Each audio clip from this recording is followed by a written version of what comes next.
बारिश कुदरत का एक ऐसा करिश्मा है कि जिसे देख के हर मन प्रसन्न हो जाता है, जिसका वर्णन मेघदूत में कवि कालिदास ने बड़े ही अच्छे से किए हैं।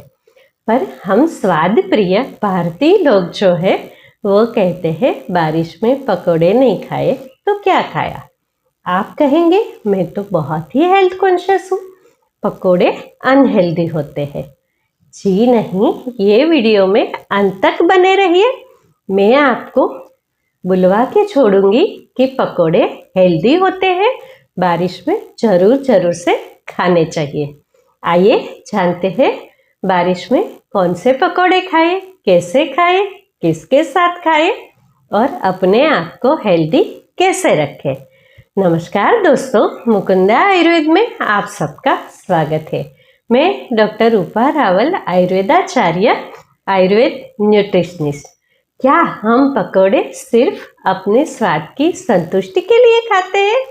जी नहीं, पकोड़े जो है उसमें बहुत सारे औषधि गुण है। बस जरूरत है उसे जानने की और मानने की। आज हम पूरी बात जानेंगे कि पकोड़े का ऐसा कौन सा साइंस है कि हमारे यहाँ सदियों से बारिश में पकोड़े खाए जाते हैं। जब भी बारिश होती है, बादल छा जाता है और पूरा एटमॉस्फेयर ठंडा सा हो जाता है। वायु के रोग बढ़ने लगते हैं, पेट में तकलीफ होना शुरू होती है, क्योंकि जल तत्व जो है वो पृथ्वी की अशुद्धि से अशुद्ध हो जाता है। कॉन्स्टिपेशन रहता है, गैस, एसिडिटी रहती है और शूल, वात व्याधि और शूल दोनों का बहुत ही पक्का बंधन है, दोस्ती है। ये शुरू हो जाती है, जिसे कि आर्थराइटिस है, गठिया है और जॉइंट प्रॉब्लम है। ये सभी को तकलीफें होना शुरू हो जाती है, क्योंकि जैसे हमने बोला वर्षा में वात बढ़ता है, माइग्रेन भी बढ़ता है, क्योंकि गैस ऊपर चढ़ता है तो हमें शिरशूल भी होता है। यही सब ना होए, इसी के लिए आयुर्वेद में ऋतुचर्या और दिनचर्या का बड़ा ही महत्व दिखाया है। आइए जानते हैं कि बारिश में पकोड़े कैसे खाने चाहिए। सबसे पहले हम एक एक करके पकोड़े के इंग्रेडिएंट के बारे में बात करेंगे, क्योंकि मैं चाहती हूँ कि आपके दिमाग में ये बात आ जाए कि आयुर्वेद सिर्फ कड़वे काढ़े का नाम नहीं। आयुर्वेद एक ऐसा साइंस है जो हेल्दी लोगों को हेल्दी रखता है और जिसे कोई तकलीफ है उसकी तकलीफें दूर करता है। उसी के साथ दिनचर्या, ऋतुचर्या, ये सब बातें बता के आपको हमेशा के लिए ये स्वस्थ रखने का प्रयत्न करता है। आयुर्वेद मतलब स्वस्थ वाले आयुष्य का विज्ञान। सबसे पहले पकोड़े में हम डालते हैं बेसन, जो कि चने का आटा है, प्रोटीन से भरपूर है। उसी के साथ बेसन जो है वो डाइजेशन में इसे लघु बोला गया है, मतलब कि थोड़ा सा हल्का है और इजीली डाइजेस्ट होता है। ये जो है आप बोलेंगे अगर ये ड्राई है तो ड्राइनेस से तो वायु बढ़ता है, तो ये तो वायु को बढ़ाएगा।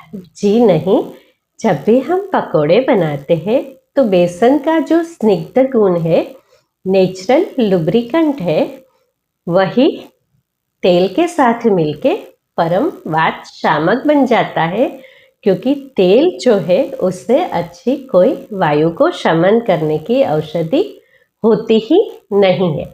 आगे शरद ऋतु में आपको कफ के व्याधि भी होंगे। उसी को दिमाग में रखते हुए हम पकोड़े खाते हैं, ताकि हम कफ से भी बच पाए। तो जैसे मैंने बताया, ये लघु है, रुक्ष है, प्रोटीन से भरपूर है, इजीली डाइजेस्ट होता है और परम वात शामक है। दूसरी चीज है तेल।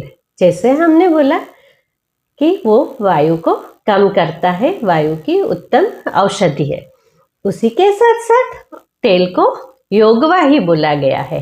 हम तेल में जो जो चीज़ें डाल के पकाते हैं उसके जो गुण धर्म है या तो क्वालिटीज़ है उसे ऑयल पकड़ लेता है।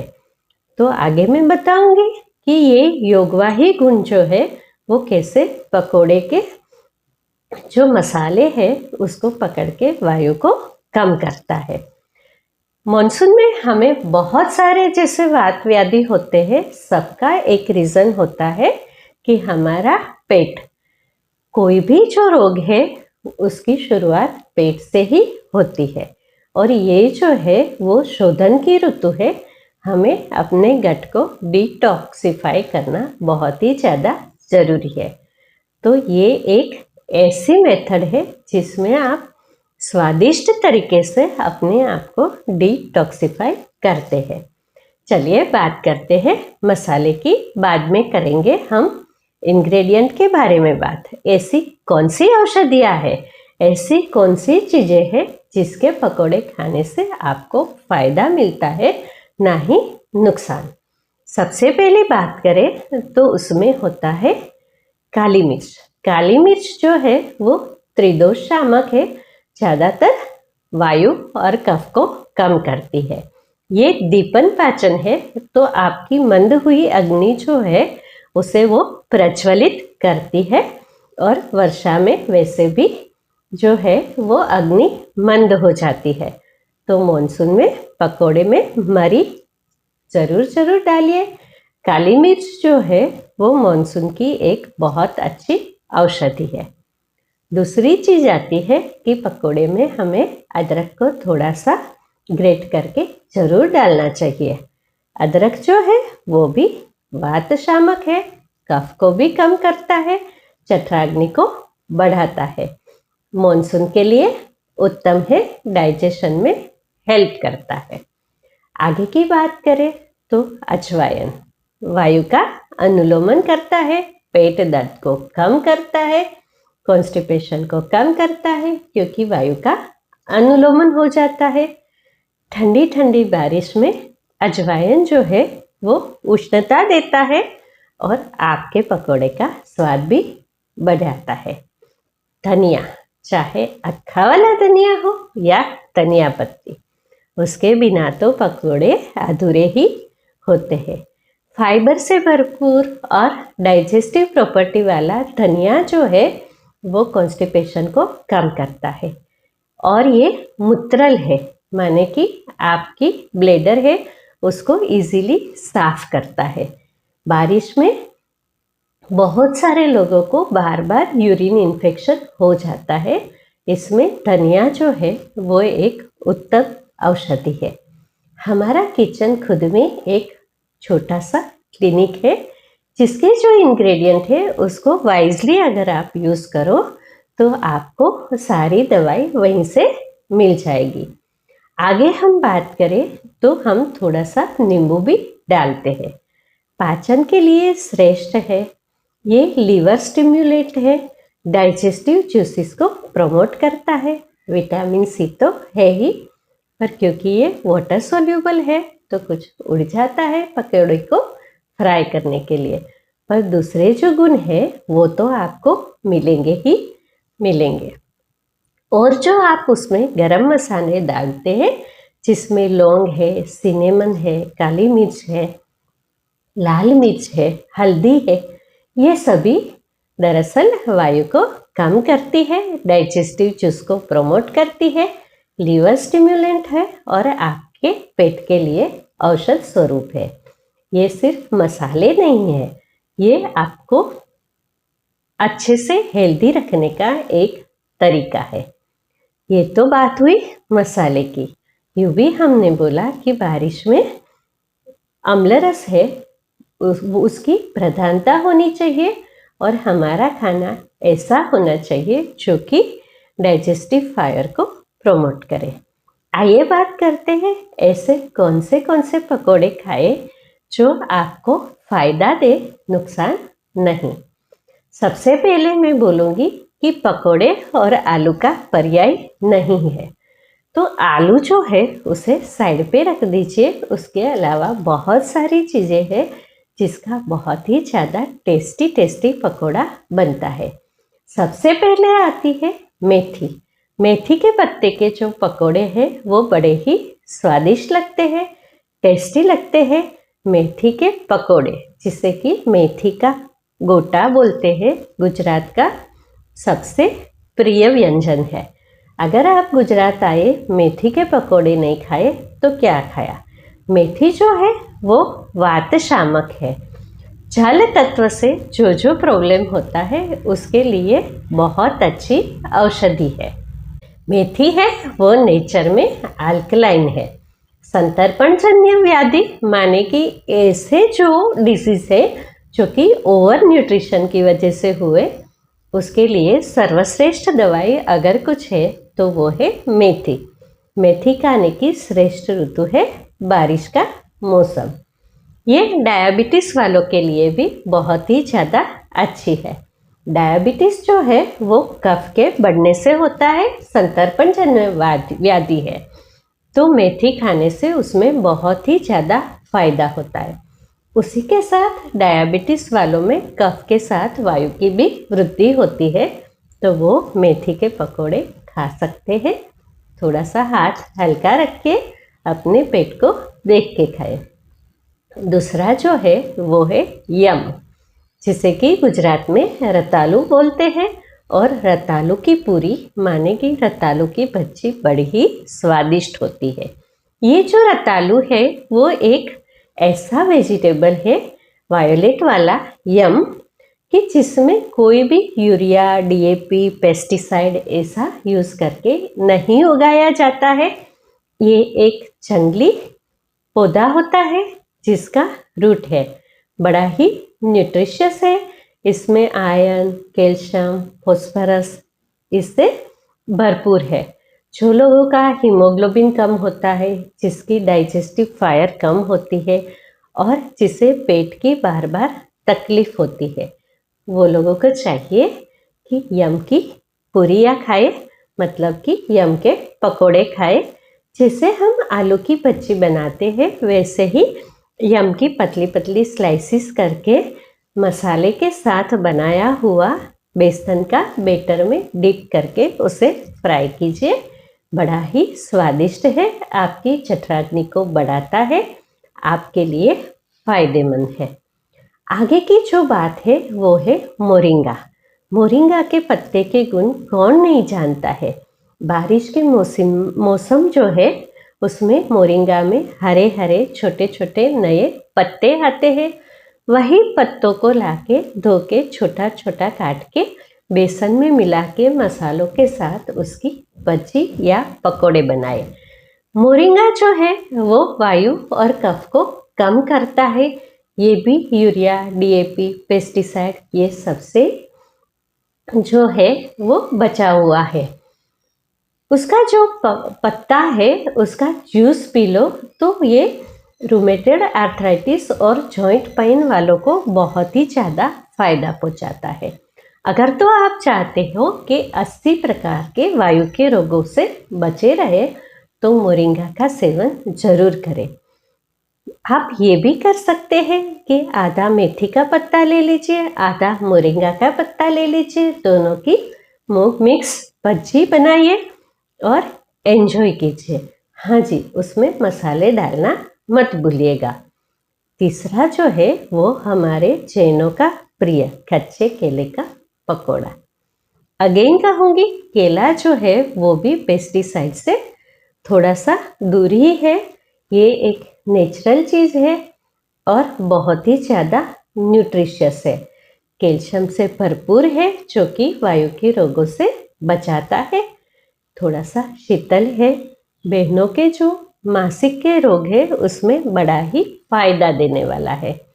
कच्चे केले को लेके उसके भी स्लाइस करके भज्जी बनाइए, बहुत ही ज़्यादा स्वादिष्ट बनती है और न्यूट्रिशन भी देती है। बारिश में आपने पकोड़े बनाए और कर्पूरवल्ली नहीं यूज़ किया तो क्या किया। ये जो कर्पूरवल्ली है वो पूरे भारतवर्ष में अजवाइन के पौधे के नाम से जानी जाती है। हाँ जी, वो अजवाइन का पौधा नहीं है, वो दरअसल कर्पूरवल्ली है जिसमें से बहुत अच्छी फ्रेग्रेंस आती है जो कि बिल्कुल अजवाइन से मिलती जुलती है। वायु को कम करती है और उसमें एक पिच्छिल गुण है जो कि हमारे जॉइंट्स में नेचुरली जो कफ होता है जो कि बहुत ज़रूरी होता है उसको बढ़ाने में मदद करती है। वायु को कम करती है और कॉन्स्टिपेशन को कम करती है। जैसे ही पेट साफ होता है, हम सभी जानते हैं पेट सफा तो रोग दफा। कर्पूरवल्ली के भी बज्जी बना सकते हैं। दूसरी एक बहुत ही न्यूट्रिशियस पौधा है, वो है पुई। पोई, पुई या तो मलाबार स्पिनेच। उसके पत्ते के बज्जी बहुत ही मज़ेदार बनती है। ये भी वायु को कम करती है, पिच्छिल गुण से युक्त है, आयरन को बढ़ाती है, कैल्शियम से भरपूर है और बहुत ही ज़्यादा न्यूट्रिशियस है। आसानी से गार्डन में या गमले में उगा सकते हैं। ये एक ऑर्नामेंटल प्लांट भी बन सकता है क्योंकि देखने में ये बड़ा ही सुंदर होता है। बेल के स्वरूप में आप कहीं भी उगा सकते हैं। उसकी बज्जी के बहुत ही ज़्यादा फायदे हैं, तो आप भी उसकी बज्जी बना के एंजॉय कीजिए। ये सारी चीज़ है वो वायु का अनुलोमन करती है और आपके बॉडी में कॉन्स्टिपेशन को दूर करके नेचुरल ही आपके गट को डिटॉक्स करती है। जैसे ही आपके गट डिटॉक्स होते हैं, वायु का अनुलोमन होता है, तो वायु के 80 प्रकार के रोग हैं वो धीरे धीरे शांत होने लगते हैं। पकोड़े की बात करें और चटनी नहीं, ऐसा तो हो ही नहीं सकता। पकोड़े चटनी के बिना अधूरे ही अधूरे हैं। आइए बात करते हैं कौन सी चटनी खानी चाहिए जो कि पकोड़ों के साथ श्रेष्ठ है। आगे बात करेंगे पकोड़े कैसे खाएंगे हम। पकोड़े के लिए मीठी और तीखी दोनों ही चटनी बहुत ही ज़्यादा ज़रूरी है। सबसे पहले बात करेंगे गुजरात की मीठी मीठी चटनी जो कि है जो इमली, डेट्स और गुड़ से बनी हुई है। आप सोचोगे इमली से जॉइंट पेन होता है? जी नहीं, इमली है वो वायु का शमन करती है। उसे कम मात्रा में लिया जाए तो ये बड़ी ही न्यूट्रिशियस है, आपके डाइजेशन को इम्प्रूव करती है और आपके बॉडी में बहुत ही ज़्यादा फायदा पहुंचाती है। इमली जो है उसी के साथ हम डेट्स डालते हैं। खरजूर जो है वो बहुत ही फायदेमंद है, उसमें नेचुरली आयरन होता है और साथ ही मिलाओ थोड़ा सा गुड़ जो कि फॉस्फोरस से भरपूर है। सभी को उबाल के उसमें थोड़े से मसाले मिला के, सेंधा नमक, काला नमक मिला के चटनी बनाई जाए और उसे पकोड़े के साथ खाया जाए तो वायु तो अपने आप ही कम हो जाएगा, स्वादिष्ट भी लगेगा और आपके पेट में भी कोई तकलीफ नहीं होगी। दूसरी जो चटनी है वो है धनिया पत्ती और पुदीने की चटनी, जिसमें कि थोड़े से मूंगफली के भुने हुए दाने डाल दीजिए। मूंगफली बहुत अच्छी लीवर स्टिम्युलेंट है, आपके लीवर के फंक्शन को एनहांस करती है। उसी के साथ साथ नींबू, काली मिर्च, हरी मिर्च जो कि विटामिन सी से भरपूर है। कितना अच्छा कॉम्बिनेशन है पकोड़े, मीठी चटनी और तीखी चटनी। पकोड़े के साथ क्या न खाए? पकोड़े के साथ प्याज को बिल्कुल ही नहीं खाना चाहिए। हाँ जी दोस्तों, आप कहेंगे प्याज नहीं खाया कच्चा तो क्या पकोड़ा खाया? जी नहीं, यही तो है बीमारी की जड़। जब भी आप प्याज को काट के रखते हो तो वो बहुत सारे माइक्रो ऑर्गेनिज्म वायरस को अट्रैक्ट करती है। यूं ही जनरली बारिश के मौसम में वायरस बढ़ते हैं, माइक्रो ऑर्गेनिज्म बढ़ता है। तो पकोड़े के साथ अगर आप प्याज खाते हो तो उसी के साथ आप मसाले के स्वरूप में यही माइक्रो ऑर्गेनिजम्स को खाते हो जो कि आपके शरीर में फायदे की जगह पे नुकसान पहुंचाता है। तो बारिश में कभी भी कच्चा प्याज नहीं खाना चाहिए। आप सभी लोग जानते होंगे कि हमारे यहाँ जब भी लू लगती है तभी हम बॉडी पे कच्चे प्याज का जूस घिसते हैं। ताकि लू लगने की वजह से जो बीमारियां होती है और आपका जो बॉडी की इम्यूनिटी कम होती है तो आसपास के वायरस का अटैक न होए। उसी के साथ साथ घर में अगर कोई बीमार हो गया है तो उसके पास कच्ची प्याज को काट के रख दीजिए। सारे वायरस जो है वो प्याज अटैक कर लेगी और घर के दूसरे लोगों को बीमारी होने की संभावना काफ़ी कम हो जाएगी। और क्या खाएं? पकोड़े के साथ आप मिर्ची को तल के एंजॉय कर सकते हो। तो पकोड़े के साथ खट्टी मीठी चटनी, तीखी चटनी और तली हुई मिर्च को ज़रूर खाना चाहिए। क्या बेनिफिट होता है? ये सारी चीज़ें जो है वो आपके पेट को साफ करती है।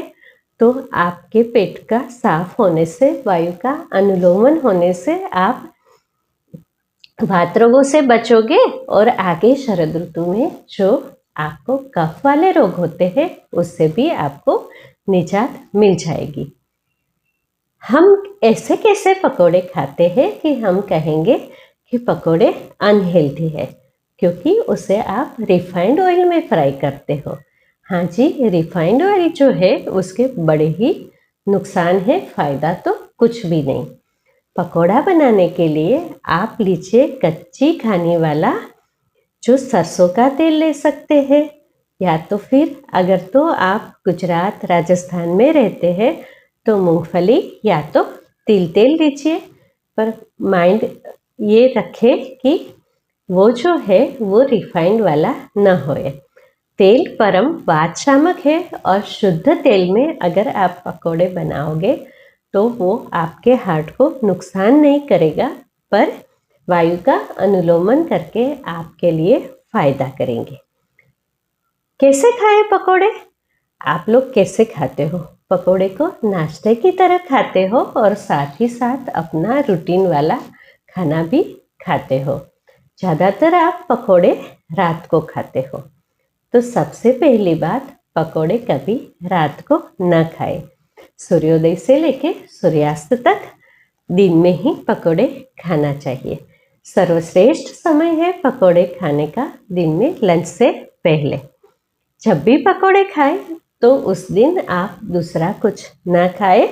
पकोड़े के दिन पे सिर्फ पकोड़ा ही एंजॉय कीजिए, चटनी और मिर्च के साथ। जैसे ही आप पकोड़ा भी खाते हो और उसके साथ दाल चावल सब्जी रोटी भी खाते हो तो अपने आप में ही आप ओवर न्यूट्रिशियस हो जाते हो, बहुत सारा खाना खा लेते हो जो कि आपके बॉडी के लिए अनहेल्दी हो जाता है। अगर तो आप एक दिन सिर्फ पकोड़ा ही खाओगे तो दूसरे दिन आपका पेट साफ हो जाएगा, आपका डाइजेशन इम्प्रूव हो जाएगा और वात व्याधि से आपको मुक्ति मिलेगी।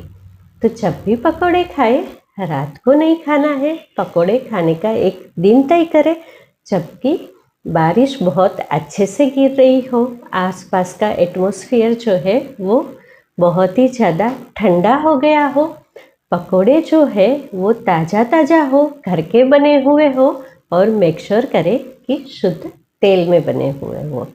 इतना कहने के बाद आप भी ज़रूर कहेंगे कि बारिश में पकोड़े ज़रूर खाना चाहिए। जाके घर में पकोड़े बनाइए, एंजॉय कीजिए, अपने दोस्तों को भी इनवाइट कीजिए, क्योंकि बिना दोस्तों के पकोड़े अधूरी है। उसी के साथ साथ आप कोई काढ़ा या तो गरम गरम चाय ज़रूर लीजिए जिसमें थोड़ा सा अदरक भी डालिए। चाय को थोड़ा कम ही पीजिए। अगर तो आपको मेरी बात अच्छी लगी तो मेरे वीडियो को लाइक कीजिए, मेरी चैनल को सब्सक्राइब कीजिए और अपने दोस्तों के साथ उसे शेयर कीजिए। धन्यवाद। शुभम भवतु।